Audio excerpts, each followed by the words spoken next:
Los soldados judíos de Hitler.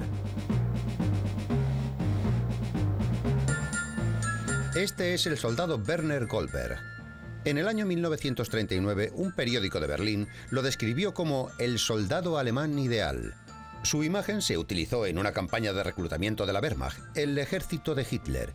Sirvió en el ejército alemán hasta el año 1940 y fue expulsado a causa de su apellido Goldberg, pues Werner Goldberg, el soldado alemán ideal, era judío. ¿Goldberg? Ese nombre. ¿Tú eres ario? No sé lo que es. Te digo que te levantes. Tú no eres ario. Y yo tendré que preguntarle a mi padre. Lo que sigue a continuación es una extraña historia sobre unos hombres que, a pesar de tener antepasados judíos, fueron reclutados por el mismo ejército nazi que iba a destruir a sus propios parientes. Los nazis los llamaban Misling. Yo no quería ir a la Wehrmacht, pero tuve que ir. Me ponía los tefilín aquí y aquí. Yo me gradué en una yeshiva, una escuela de estudios judíos. Y creo que mi padre o mi madre o alguien de mi familia quería verme vestido con uniforme nazi y una esvástica. La verdad es que yo estaba orgulloso de ser un soldado de sangre parcialmente judía que llegó a ser oficial alemán. Sí, había aspirado a eso. Desde la Edad Media, judíos como Moses Mendelssohn, Heinrich Heine y Albert Einstein habían hecho una contribución significativa a la cultura alemana. Los judíos eran alemanes orgullosos de serlo, que servían en el ejército de manera destacada. El ascenso de los nazis en el año 1933 y la consolidación de Hitler en el poder trajeron cambios profundos y, en última instancia, destructivos al ejército alemán. La vida cambió radicalmente para los millones de judíos alemanes y para los parcialmente judíos y sus hijos y parientes. Sobre ellos también practicaron los nazis sus políticas raciales. Las tiendas y comercios judíos fueron boicoteados y muchos fueron obligados a abandonar sus profesiones. La vida se hizo cada vez más difícil para los judíos en Alemania. Los nazis pusieron en práctica las tristemente famosas leyes de Nuremberg del año 1935 que cambiaron los derechos ciudadanos de los judíos. Pero ¿quién era judío según las leyes de Nuremberg del año 1935 y quién podía ser reclutado? Una persona con padre y madre judíos era considerada totalmente judía y no podía entrar en el ejército. Los judíos completos eran expulsados sumariamente. Misling era un término alemán despectivo para referirse a los mestizos. Los Misling sí podían ser reclutados en el ejército. Un medio judío que tenía uno de sus progenitores judíos podía ser reclutado. Las leyes de Nuremberg respondían a dos cosas. Una era la protección de las personas y otra del honor alemán. Las leyes establecían que los judíos no eran alemanes y que por tanto no podían ser ciudadanos alemanes. Sin embargo, los judíos eran súbditos del Estado y tras definir quién no era alemán, tenían que determinar quién era judío, y ahí es donde se enredaron. Los Misling, por supuesto, podían entrar en el ejército. El profesor de historia norteamericano Brian Mark Rigg investigó la cuestión y escribió un libro sobre este asunto. El término Misling se aplicaba a los perros que no eran de pura raza, y era un término terrible. Y cuando los nazis llegaron al poder en 1933, y tras las leyes de Nuremberg de 1935, el término se empezó a aplicar a las personas. Algunos de los hijos de matrimonios mixtos se identificaban con el gobierno nazi, trabajaban para él en todos los sectores y niveles. Algunos permanecieron en el ejército por la seguridad que les proporcionaba. Unos pocos llegaron a ser como el general del ejército del aire Erhard Milch, que fue ayudante del mariscal Hermann Göring. Sabía lo del trabajo esclavo en Auschwitz y lo de los experimentos de Dachau. Era un tipo realmente repugnante, un miembro del partido nazi, pero fue parte de una pequeña minoría de entre esa gente. Muy pocos de los oficiales parcialmente judíos eran como Milch. El comandante Ernest Volk recibió la sorprendente orden de rescatar al sexto rabino de Lubavitch del gueto de Varsovia.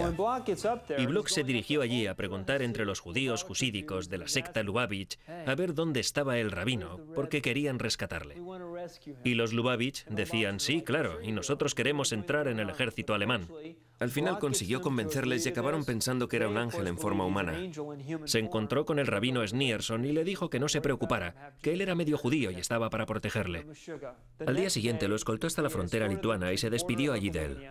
Y el rabino Schneerson llegó hasta Riga, donde esperó un visado para los Estados Unidos.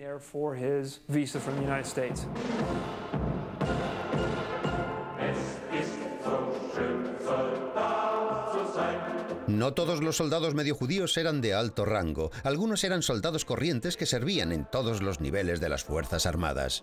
En el conjunto del ejército podemos estimar que unos 60.000 medio judíos y 90.000 cuarterones sirvieron en las Fuerzas Armadas durante la Segunda Guerra Mundial. Estas personas se encontraban en tierra de nadie en muchos aspectos.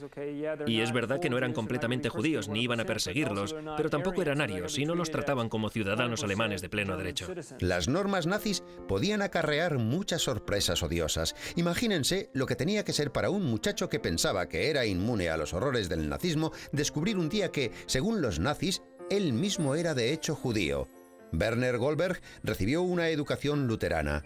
No descubrió que su padre era judío hasta que el director de la escuela, miembro del partido nazi, entró en su clase y separó a los alumnos judíos de los arios. Fui a casa y le pregunté a mi padre qué era ario y qué no era ario y todo eso. Y él me dijo que sí, que nuestra familia era judía. Y le dije, pero tú no eres judío.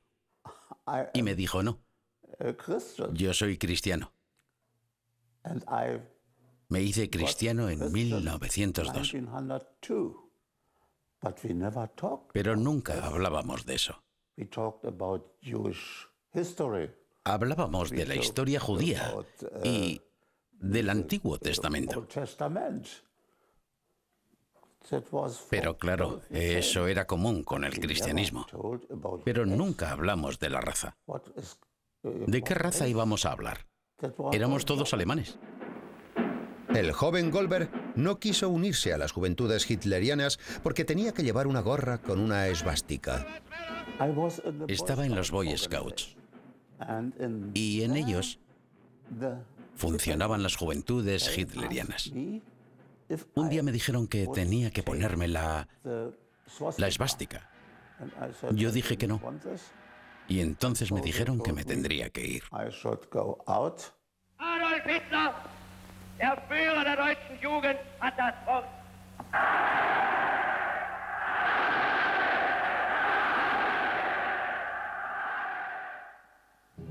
No todos los chicos se sorprendieron que eran judíos. Helmut Kopp sabía que su madre era judía. La madre judía de Kopp murió cuando él era niño.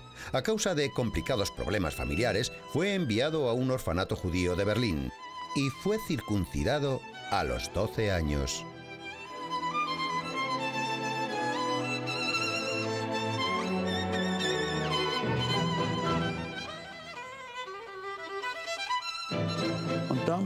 Fui a una institución judía ortodoxa. Allí celebrábamos todas las fiestas y todos los utensilios de la cocina era kosher. Y si confundías los platos de la carne y de los lácteos, podías tener problemas. Hice el bar mitzvah en el orfanato judío y me ponía el tefilín. Esas cajitas negras atadas aquí y aquí. Su madre se casó con un alemán. Ella era judía y su padre cristiano. No sé cómo vivían, pero siguieron siendo judíos. Y eso no era tan raro. Estaba claro que Helmut no era judío según las leyes alemanas, pero según la ley judía sí que era judío. Cuando vinimos a Palestina en 1934, mi padre lo preparó todo para que los padres de mi madre, la hermana de la madre de Helmut, pudieran venir también. envió una declaración jurada al gobierno británico para que pudieran venir a Tierra Santa. No pude ir con mi familia a causa de mi apellido, Kopp. Según los nazis, yo era alemán. No permitían que un chaval alemán de 14 años fuera a Palestina. Querían que fuera a Palestina, pero como no estaba circuncidado, antes le realizaron la circuncisión. Siendo un muchacho, había estado metido en las juventudes hitlerianas. Estaba claro que era parte de aquel grupo. Además, siempre pensé que nos comportábamos de manera diferente. Teníamos la misma abuela. Era mi primo. Y si hubiera tenido la más mínima sospecha de que hubiera hecho algo malo, no me hablaría con él. Helmut Kopp abandonó el orfanato judío y al fin fue admitido en el ejército.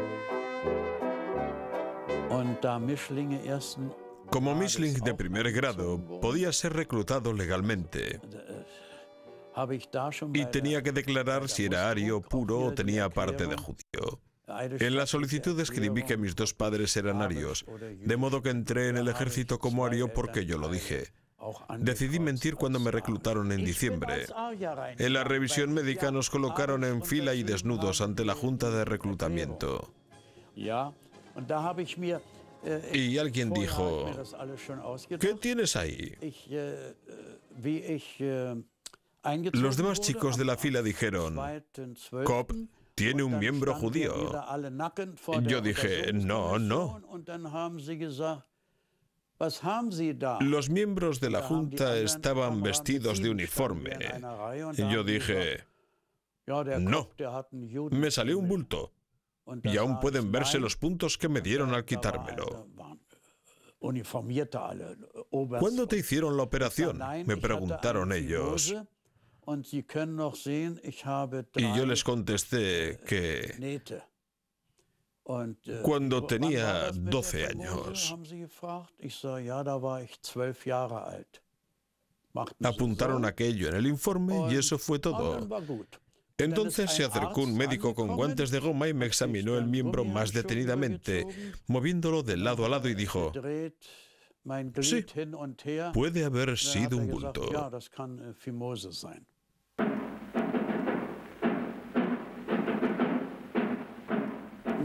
¿Por qué esas personas no fueron enviadas directamente a los campos? Fue una decisión política. Hitler y los nazis no querían perseguirlos demasiado porque sabían que podían mandar también al ostracismo a otros parientes arios perfectamente integrados en la economía, la empresa, el gobierno y el ejército.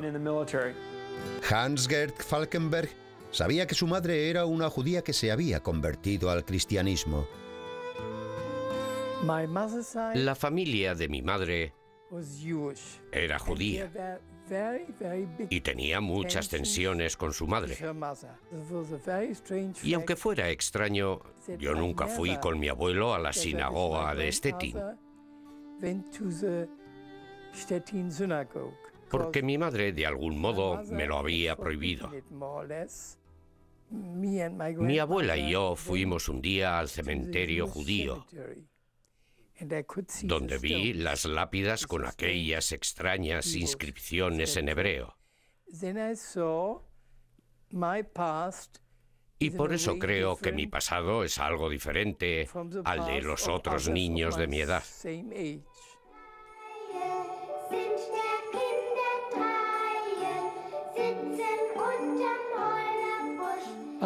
Tenía un extraño profesor de biología cuyo nombre aún recuerdo. Se llamaba Tobías, que decía que los arios eran la raza superior y que los Mischling eran débiles. Yo pensé que tenía que probar lo contrario. Era algo muy simple. Quería demostrar con mi propia capacidad física que todo eso de la superioridad eran tonterías.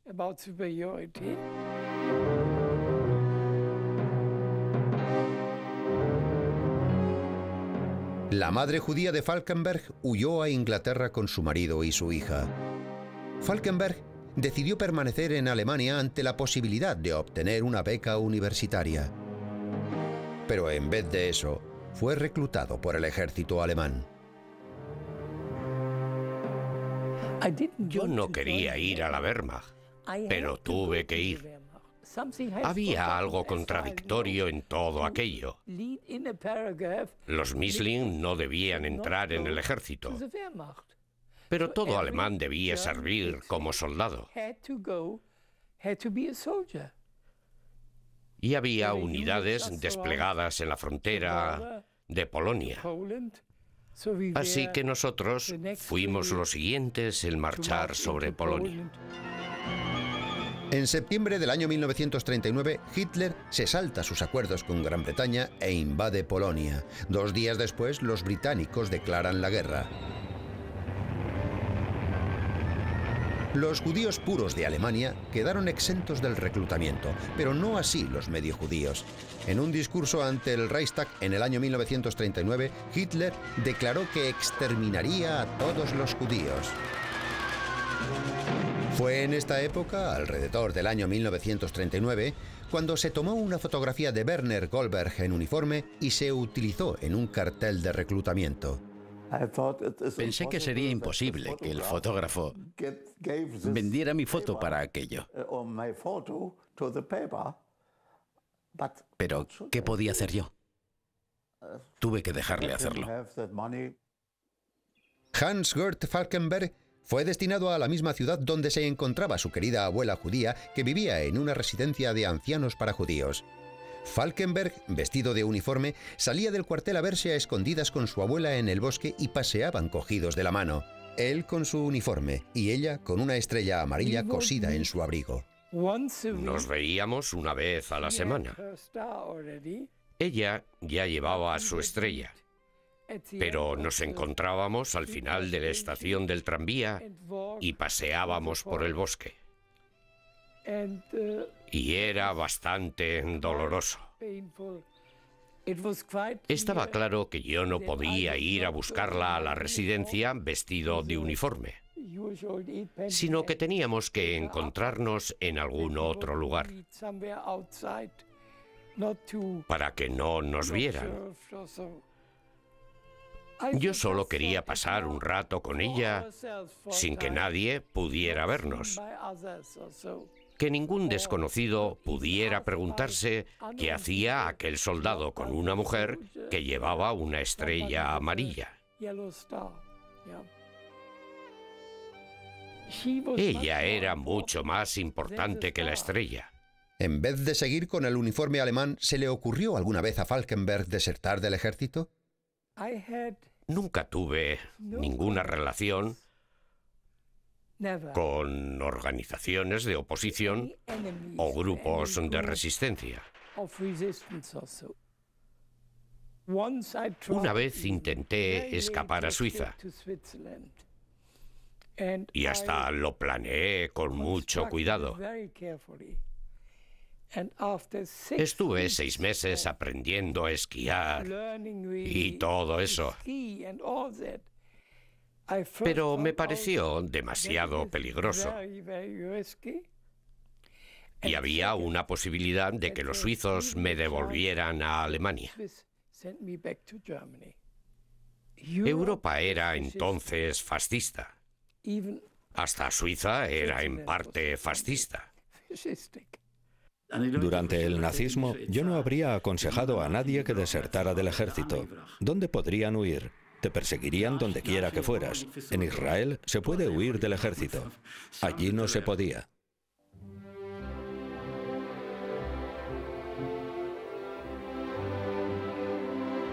Esta es una fotografía de Arno Spitz tomada junto a su familia en su jardín de Berlín. Llevaba un uniforme de paracaidista y luce 3 cruces de hierro o medallas al valor. Arno Spitz se educó en un ambiente privilegiado. Su abuelo fue un hombre de negocios de éxito. Su padre creció en el seno de una familia judía acomodada de clase media alta que se había convertido al cristianismo. El padre de Speed no era especialmente religioso y se casó con una mujer alemana no judía. En el 37, el padre de Speed se refugió en los Estados Unidos. Mi padre no fue educado en la fe judía.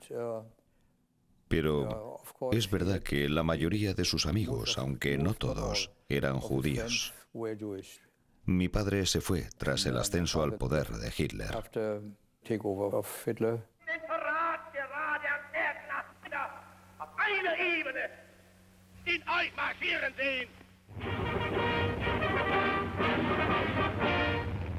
Arno Speed fue enviado junto con su unidad a la línea del frente en Dinamarca. Nunca le preguntaron si era en parte judío.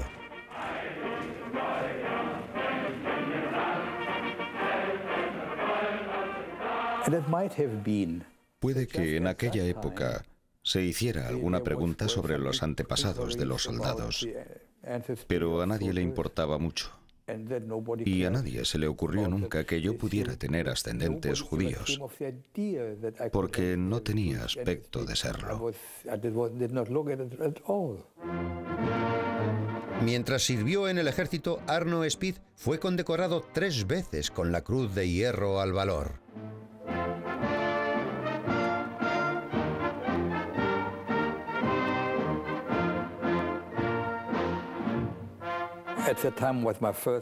Aquel fue mi primer combate y estábamos en una situación extrema.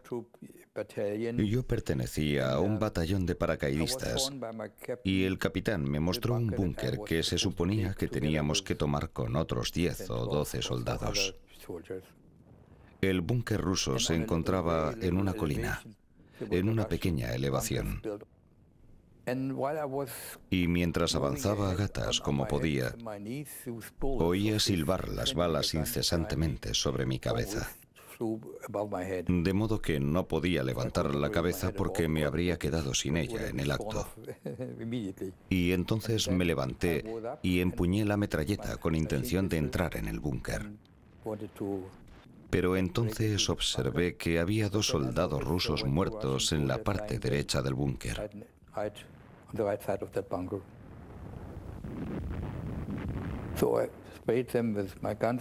Así que disparé el arma para asegurarme de que estaban muertos. Pero lo estaban, y me alegré. Entré en el búnker, que estaba vacío. Era una especie de anticlímax. Estaba junto a una aldea y no podía haber ningún ruso en los límites de la aldea. Estábamos como a unos 100 metros de los límites. Volvimos al pueblo y al principio de la calle aquel soldado se puso en pie y empezó a disparar con su metralleta por toda la calle. Nosotros respondimos al fuego y al poco rato lo habíamos matado. El comandante del batallón me condecoró con la Cruz de Hierro. Y aquella Cruz de Hierro significó mucho para mí. Probablemente entonces debía haber recordado que era en parte judío, y a menudo se decía que los judíos eran cobardes. Incluso mi madre, que era bastante prosemita, era muy partidaria de los judíos. Incluso ella me dijo una vez que los judíos eran cobardes. Y pensé en ello en aquel momento y me dije, lo recuerdo perfectamente. ¿Ves? Yo no soy un cobarde.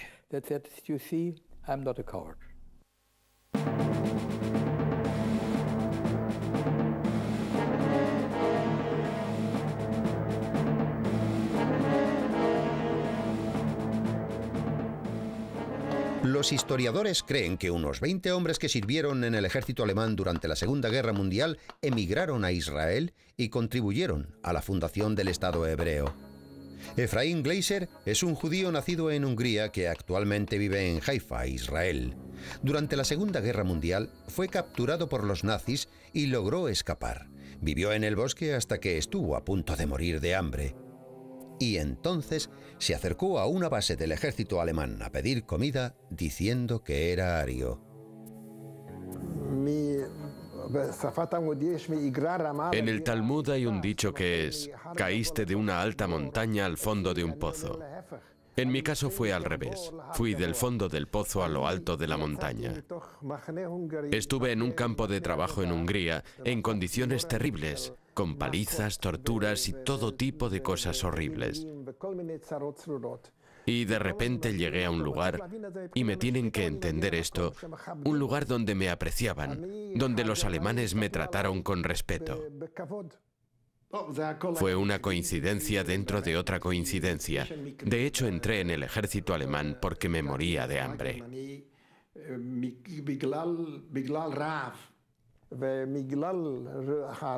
Y como tenía aspecto ario, me las arreglé bastante bien, como un no judío entre los gentiles, y como un individuo que no parecía judío. Y así pude moverme de un lugar a otro alrededor de 2 semanas o así. Eso es todo lo que estuve, 2 semanas, sin ningún tipo de papeles y sin relacionarme, como si viviera debajo de la tierra. Llegó hasta una base de suministros alemana, llamó a la puerta y se topó con un oficial alemán muy amable. Y aún hoy en día es un misterio para mí cómo y por qué este hombre me ayudó en todo tipo de circunstancias peligrosas. Me dijo, tengo una propuesta que hacerle. Tal vez quiera incorporarse a nuestra unidad como traductor del húngaro al alemán, pues necesitamos traductores. Glasser aceptó el ofrecimiento. ¿Por qué unirme? Porque era el único modo de alcanzar la frontera y rendirme a los rusos.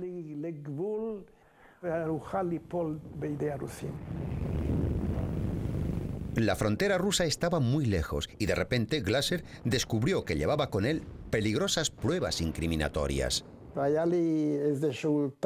Yo llevaba una mochila y los alemanes me dieron otra y yo empecé a trasladar mis pertenencias. Y entonces me di cuenta de que tenía algunas cosas que podían ser sospechosas o peligrosas, especialmente estando entre no judíos.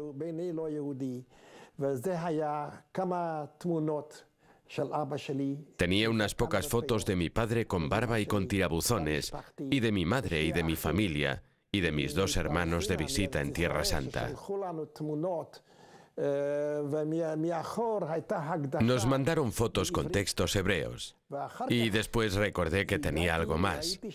Los húngaros me habían confiscado el tefilín en el campo de trabajo, pero de algún modo pude esconder la bolsa que me trajeron de Tierra Santa.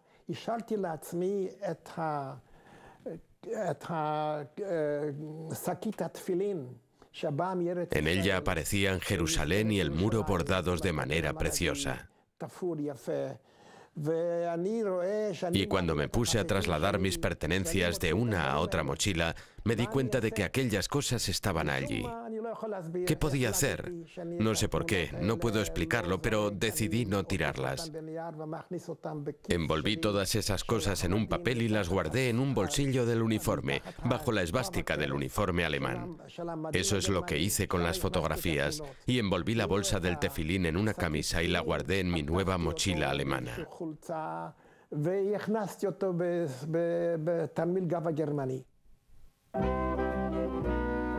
La madrina de Hans-Gert Falkenberg era miembro del partido nazi y aún así quedó muy afectada cuando supo que la abuela judía de Falkenberg había sido deportada a un campo de concentración de Polonia.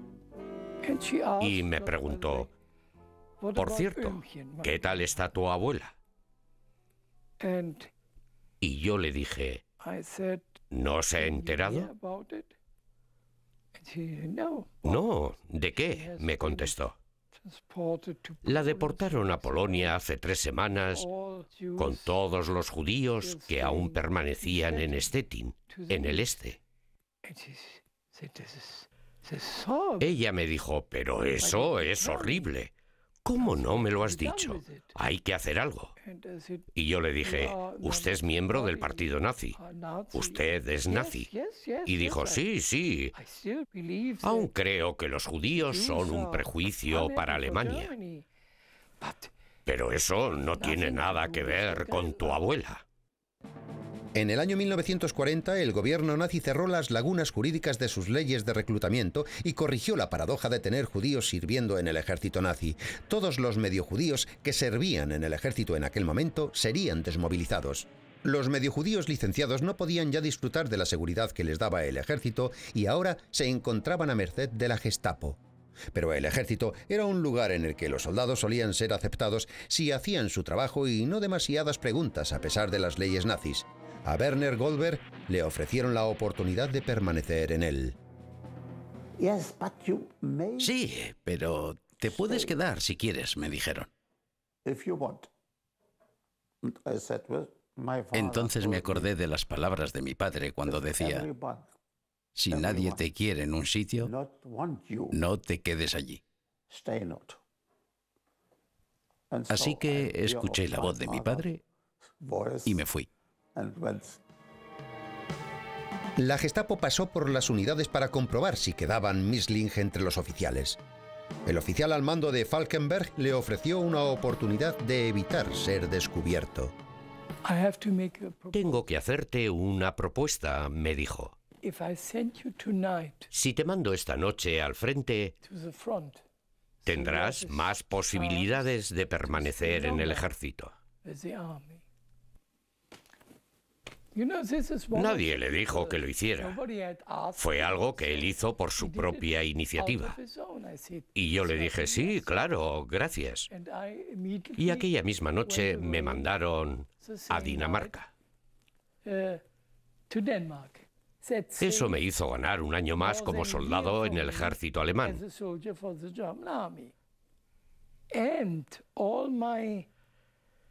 Y todos mis compañeros de la academia, que en aquella época eran tenientes o de un rango superior a teniente, me decían: Gerd, quédate en el ejército.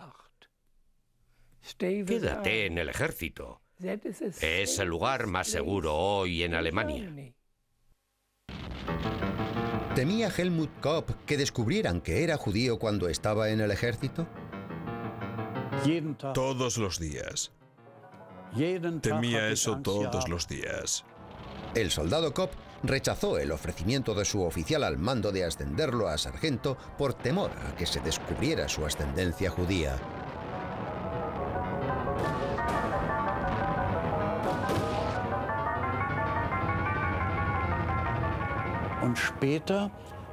El oficial de mi compañía, que era teniente, se acercó a mí y me dijo: Kopp, tiene todas las calificaciones para ser un oficial de combate. ¿No quiere presentar una solicitud? Y yo le dije que no podía. En aquel momento, en los rangos inferiores, no revisaban los documentos, pero en los más altos sí lo hacían. Y aquello podía ser muy peligroso.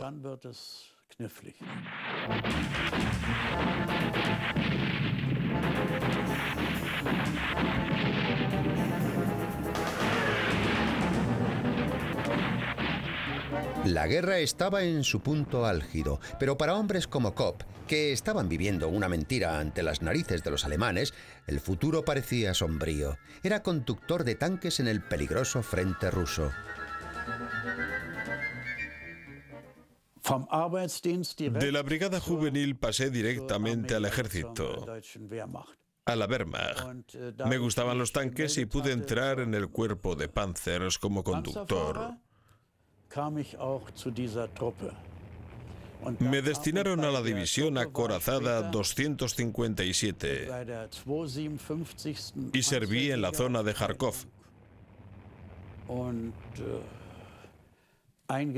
3 veces tomamos Kharkov y 3 veces la perdimos.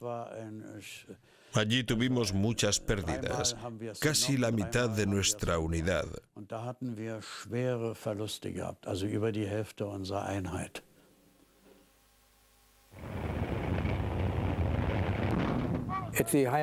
En la escuela de combate de alta montaña de Mittenwald me ascendieron a teniente. Estaba orgulloso. A pesar de todo, me sentía muy bien. La verdad es que yo estaba orgulloso de ser un soldado de ascendencia judía que había llegado a ser un oficial alemán. Sí, había aspirado a eso. No pensábamos en Hitler como en el comandante supremo de los ejércitos. Él era nazi. Y para nosotros había una separación clara entre el ejército tradicional alemán y las instituciones políticas. Había una diferencia entre servir al ejército y servir a Hitler. ¿Pensaba Kopp que siendo en parte judío su vida estaba en peligro? Sí, yo acepté prestar el servicio para sobrevivir. De lo contrario me habrían fusilado o me habrían mandado a un campo de concentración. Yo en su lugar habría hecho las mismas cosas. Era terrible pensar que pudieran descubrir que era judío. He hablado con muchos alemanes y esto es algo que no entiende mucha gente, incluso en Israel, que en aquellos tiempos la mayoría de los alemanes estaban en el ejército y los que cometieron las atrocidades fueron solo una pequeña parte del pueblo alemán. Y algunos dicen: yo fui un nazi convencido, pero he cambiado de opinión. Y les creo totalmente. Otros dicen: yo nunca fui nazi. Pero si me dicen que fueron nazis convencidos y han cambiado su modo de pensar, les creo. Es imposible saber quién era nazi de verdad. Estaban los que creían en la doctrina nazi y a los que nunca les afectó su ascendencia judía. Y estaban también los que sirvieron como soldados porque esa era su obligación de ciudadanos, sin identificarse con la ideología nazi. Cada caso era diferente e individual. Helmut Schmidt fue un Mischling de segundo grado y llegó a ser canciller de Alemania en el año 1970. Su abuelo era de origen judío y Helmut Schmidt sirvió en el ejército alemán. Estuvo en una unidad antiaérea y sus orígenes nunca fueron un problema para él. Uno de los ejemplos más claros de esto fue Erhard Milk, que estaba al mando de toda la logística de las Fuerzas Armadas alemanas. Según los historiadores, el padre de Milk era judío, pero que su madre mintió al afirmar que el padre de sus hijos era ario. Esta mentira ayudó a Milk a convertirse en uno de los hombres más poderosos de Alemania. También contribuyó a la fundación de las líneas aéreas Lufthansa. Hitler declaró más tarde que Milk era un alemán ario puro y le proporcionó un certificado de arianidad. En teoría, judío es una definición racista basada en elementos raciales. En la práctica es una construcción cultural y política. Y en función del momento histórico o político, se podían otorgar exenciones. De modo que, aunque la biología dijera que aquel hombre era judío, las necesidades prácticas permitieron declarar oficialmente que no lo era. Y esas exenciones eran otorgadas por individuos que se encontraban en los niveles más altos del gobierno, por Goebbels, Göring o el propio Hitler. Hitler también hizo ario al gran muftí de Jerusalén, Hay al-Husseini, clérigo musulmán y partidario entusiasta de los nazis. Lo utilizaron con propósitos propagandísticos, para hacer propaganda antibritánica. Y como es natural, a Hitler le preguntaron más de una vez cómo podía aceptar, con toda su ideología racista, en su círculo de élite a un hombre como Hay al-Husseini, que era árabe. Y Hitler contestaba lo siguiente: si le miras bien a la cara verás que tiene los ojos azules. ¿Cómo puede un árabe tener los ojos azules? Está claro que es un descendiente de los cruzados.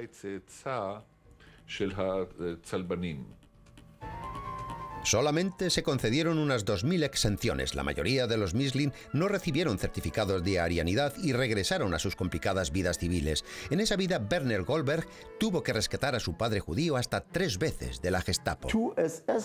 2 agentes de las SS cogieron a mi padre en el tranvía y se lo llevaron a la ambulancia, que ponía ambulancia de las SS. Yo les dije que quería ver a mi padre, pero me dijeron que era imposible, que era prisionero de la Gestapo. En Nochebuena, cuando todos los guardas estaban en una fiesta, Goldberg rescató a su padre del hospital alemán. Resulta que allí no había nadie. Solo había una monja. Y yo le dije, me voy a llevar a mi padre. ¿Es posible? Bueno, usted verá. Y lo metí en un taxi y me lo llevé a casa. La aniquilación de millones de judíos durante el Holocausto no tuvo precedentes en la historia moderna. Los nazis afirmaban que el pueblo judío era la causa y raíz de todos los males del mundo y debía ser destruido. Pero la cuestión más llamativa es ¿qué sabían los Misling sobre el Holocausto y cuándo lo supieron?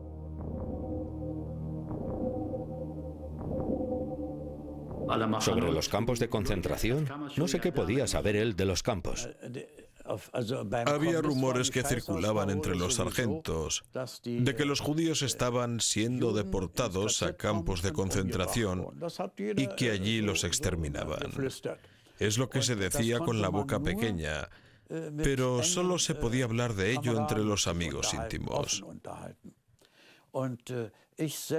Yo personalmente, en la época en que estábamos luchando en Lituania, cuando estábamos destinados allí, oía constantemente en la zona de Denneburg ametralladoras que disparaban casi sin parar. Y un día le preguntamos a uno de los que participaba en aquellos disparos, ¿qué es lo que hacen allí? No recuerdo si era un soldado o un agente de la Gestapo. Y nos dijo, estamos matando a criminales de guerra, eso es todo. Los soldados sabíamos naturalmente que había prisioneros judíos en Auschwitz y Buchenwald, pero es algo de lo que hablábamos solo entre nosotros, nunca abiertamente. Tengo que reconocer que quisimos pasar por alto esa información.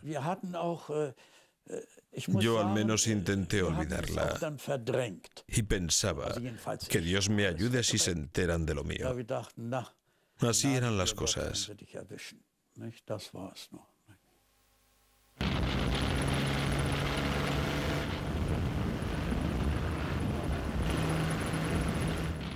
Arno Spitz mantiene que él nunca estuvo en servicio en zonas de población judía. Durante la guerra nunca estuve en zonas donde hubiera población judía, como en Polonia. En esa parte de Rusia no. No estuve en Bielorrusia, sino al sur de Leningrado. En esa parte de Rusia, en el distrito de los pantanos, no había judíos. Si yo hubiera oído algo de lo que estaba pasando en los campos de concentración, seguramente habría cambiado mi opinión sobre Alemania y sobre los alemanes en general, y sobre, digamos, la línea de mando.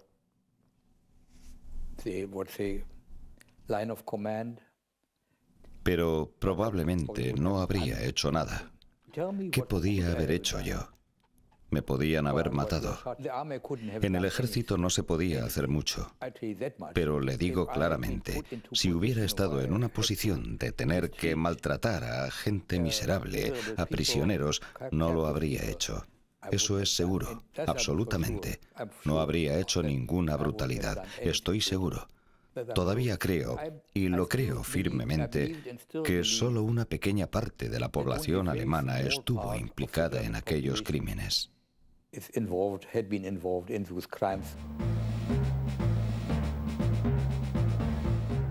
En el año 1943, los mestizos judíos vuelven a ser llamados al servicio militar a causa de la necesidad de hombres en el ejército. Hans-Gert Falkenberg vuelve al servicio y es enviado a la organización Todt, un batallón de trabajo formado por prisioneros, Misling y otros indeseables. Los trabajadores construían carreteras, trabajaban en el muro de protección del Atlántico o fabricaban los mortíferos misiles V2.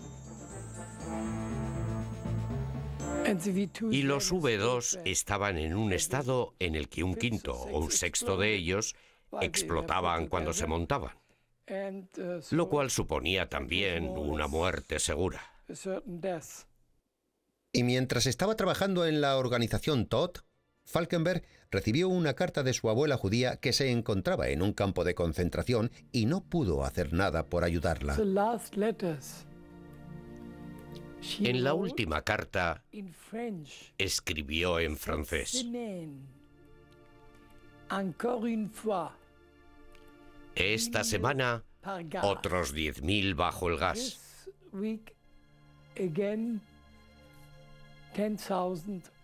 Eso decía en francés.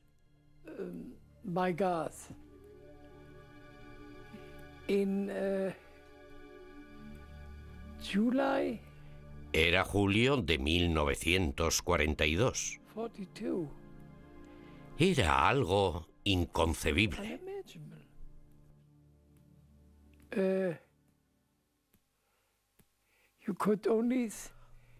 Uno solo podía pensar que la gente se había vuelto loca. Aquello no podía ser verdad. Falkenberg pronto supo que las informaciones de su abuela no eran tan absurdas y que su propia vida estaba también en serio peligro.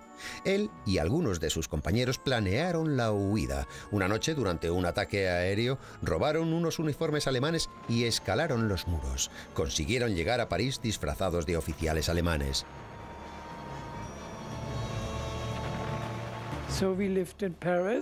De modo que vivimos en París como oficiales alemanes, en un hotel con todos los privilegios de que gozaban aquellos. Teníamos jabón y alcohol, y yo qué sé qué más. Y allí jugué al tenis, bajo la Torre Eiffel. Estuve en la ópera y en la comedia francesa. Y ese es mi París. Paseos por el Trocadero, asistencia a conciertos, a escuchar la octava sinfonía de Beethoven. Todo como oficial alemán. Así que podían haberme matado los de la resistencia. Era una situación muy extraña. En París, Falkenberg conoció a una chica en el cine. Descubrió que ella trabajaba para el general al mando de los servicios del ejército. La mujer le hizo a Falkenberg los papeles que lo libraban de la organización Todt.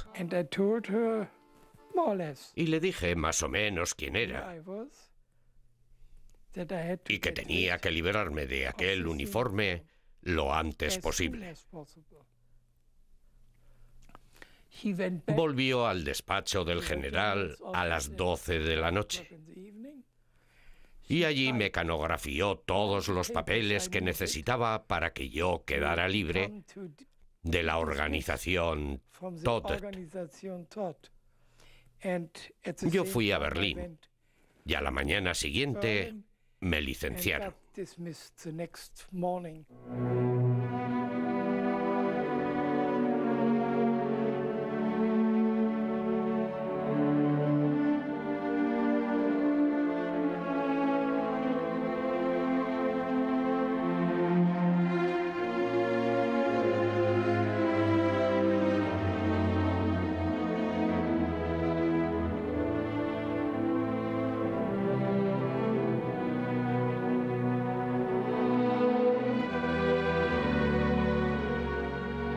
En abril del año 1943, para celebrar el cumpleaños de Hitler, los líderes nazis habían decidido hacerle un regalo y liberar a Berlín de todos los judíos. En aquella época, varios miles de judíos casados con no judíos permanecían aún en la ciudad. El padre de Werner Goldberg volvió a ser arrestado y conducido al centro de detención de judíos en la avenida Rosenstrasse. Las familias de los detenidos se concentraban en el parque del otro lado de la calle, a la espera de noticias de sus allegados. Esta se consideró después la primera protesta que se hizo nunca contra el régimen nazi. Una mañana en la que estaba yo allí, me acerqué a un coche abierto de las SS y en el asiento delantero iba un antiguo compañero de mi clase.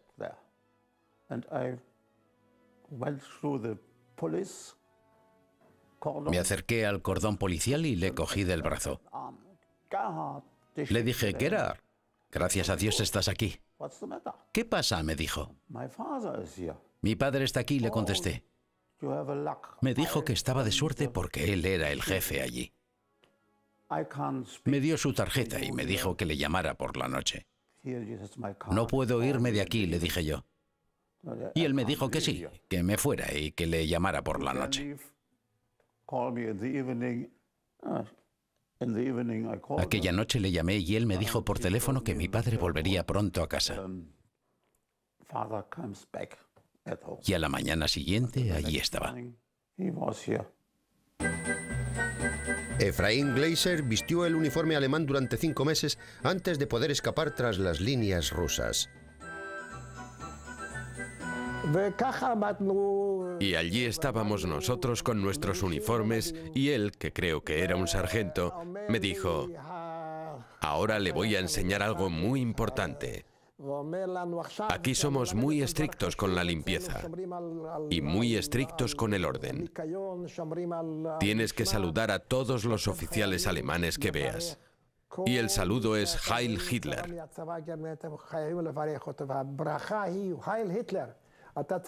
Y debes hacerlo levantando el brazo. Y me dijo: vamos a intentarlo, quiero ver cómo saludas. E hicimos un ensayo con Heil Hitler. Así teníamos que saludar. Y salimos a la calle y vimos a todo tipo de gente que iba de un lado a otro con uniformes alemanes, hasta que llegamos al lugar donde íbamos a estar, donde teníamos nuestras habitaciones. Y tuve que saludar diciendo Heil Hitler a todos los que nos encontrábamos por la calle. Yo estaba aterrorizado, pero ¿qué podía hacer?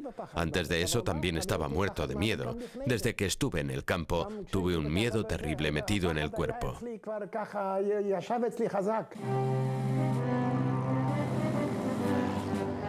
La invasión aliada marcó el principio del fin de la Segunda Guerra Mundial. El Ejército Rojo atacó desde el este y sus fuerzas rodearon Alemania. El enemigo cercó a Arno Spieß por todos los lados, impidiendo cualquier vía de escape.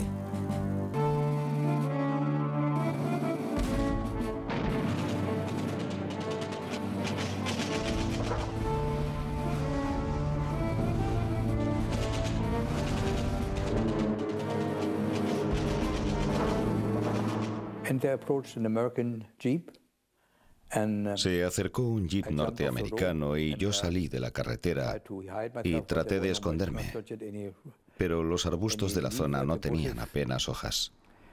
Así que se detuvieron justo delante de mí y me apuntaron con la ametralladora. El teniente me ordenó que saliera y que le entregara el arma. Me dijo que me sentara tras él en el jeep y el vehículo dio la vuelta. Yo le toqué en el hombro y le dije: ¿qué van a hacer conmigo? Él me dijo que me iban a llevar a un campo de prisioneros. Y yo le contesté que no quería ser prisionero, que amaba mi libertad tanto como él mismo, que mi padre era norteamericano, judío norteamericano. Aquella fue la primera vez que mi ascendencia judía salió a relucir. Le dijo al conductor que se detuviera, porque quería dejarme marchar, pero el conductor no le obedeció. Arno Spieß fue capturado, escapó y volvió a ser apresado. Y un capitán estadounidense me dijo: ¿por qué quiere escapar? Y yo le dije: no quiero ser un prisionero, no podría soportarlo. Soy completamente libre, como mi padre, que es ciudadano de los Estados Unidos. Y él dijo: ¿así? ¿Y cómo así? Y yo le dije: mi padre es judío y abandonó Alemania.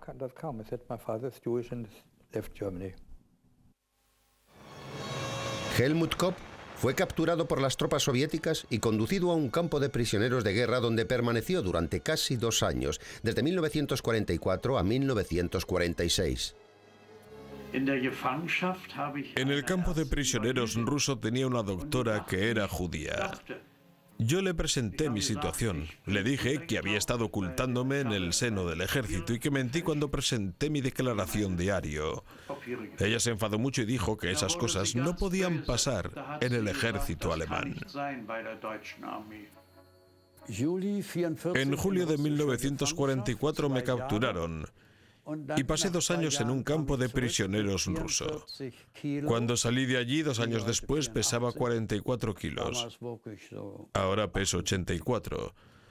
Y cuando estaba en el ejército pesaba unos 78. Yo parecía un esqueleto. Regresé y durante 3 meses no pasó nada.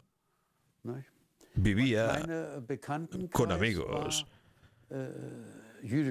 Todos mis amigos eran judíos. Bueno, Misling. Y después me casé. Antes de la guerra tenía una novia que era aria. Entonces no nos permitían casarnos y solo podíamos vernos en secreto.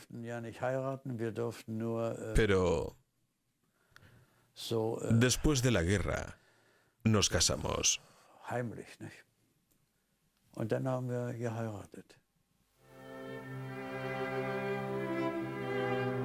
De los 160.000 judíos que vivían en Berlín en el año 1933, solo 1.500, incluidos los Misling, sobrevivieron al final de la guerra.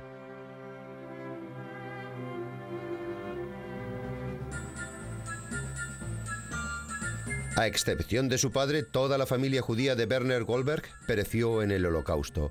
Tras la guerra, Goldberg intentó ayudar a sus vecinos en el nuevo período en que entraba Alemania. Contribuyó a la reconstrucción de su barrio de Berlín. Organizó un comedor popular con la comida que hurtaba al ejército soviético e incluso creó un cuerpo de bomberos. Más tarde participó activamente en la política alemana y luchó por la democracia y los derechos de las minorías. Llegó a ser concejal y fundó su propio partido político. Fue uno de los primeros impulsores de las leyes que proporcionaban reparaciones a los judíos y a otros grupos que habían sufrido a manos de los nazis. Tras la guerra, Arnold Spied se reunió con su padre judío en Los Ángeles y llegó a ser un promotor inmobiliario de éxito.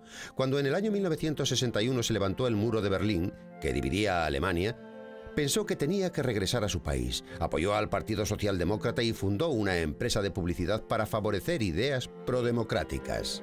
Spied perdió a la mayoría de sus familiares judíos en el Holocausto. Todos los familiares judíos de Helmut Kopp fueron asesinados por los nazis, excepto a aquellos que escaparon a Israel. Kopp y su mujer se quedaron en Berlín, donde él trabajó como conductor de camiones o chofer.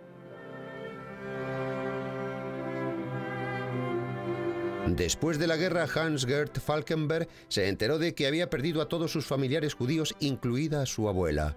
Terminó sus estudios y obtuvo una licenciatura. Fundó Input, una fundación dedicada a la defensa de la democracia. Falkenberg fue también productor y una personalidad muy conocida de la televisión alemana. Hasta su muerte en el año 2005 estuvo casado con su tercera esposa, una profesora judía norteamericana. Tuvieron un hijo que celebró el Bar Mitzvah. Hasta su muerte en el año 2004, Werner Goldberg trabajó para potenciar la democracia en Alemania. Teniendo en cuenta todo lo que consiguió, tal vez después de todo, sí que fuera el soldado alemán ideal. Los historiadores creen que después de la guerra, Hitler planeaba matar a sus soldados judíos.